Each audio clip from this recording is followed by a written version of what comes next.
My name is Matthias Machel. I run a design studio called Loop.pH together with Rachel Wingfield, and we create a lot of site-specific work that uses a lot of textile techniques and new materials and digital architecture, all thrown in a big pot and shaken around quite heavily, and then something comes out of it.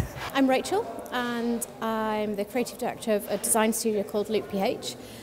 We've just finished this piece called Kensington Lace, and we're in the Stone Hall at Kensington Palace. We've been working for a number of years combining a very, very old textile technique called lace making with a new material that is basically an illuminating wire.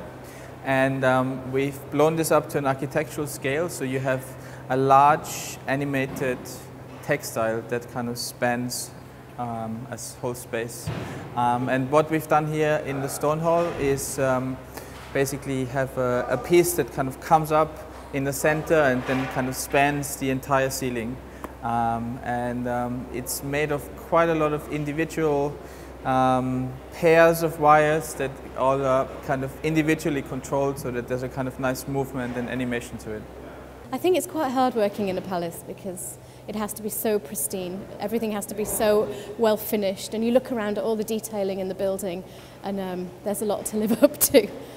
So yeah, I mean, actually what's quite difficult about this structure is that we had to build something which spans 8 meters, and we're not allowed to touch anything within the architecture. So we've had to build a very complicated carbon structure that just kind of sandwiches from floor to ceiling and isn't actually fixed to the ceiling. So in engineering terms, it's quite a feat. So yeah, this whole thing is standing without being fixed to the palace itself. So that's been quite complicated to figure out. That's just Rachel and I standing here today, but the whole piece was actually made by a really big team of people. We had a fantastic lace team, up to 6 people with us in the studio at times, and who've been hand making this piece. Everything about this piece is handmade. The textile itself, the carbon lines are handmade. The electronics are handmade, so it's a lot of kind of real kind of craftsmanship that went into it. And just the lace on its own is over 100 days of work. So it's been quite a extensive process.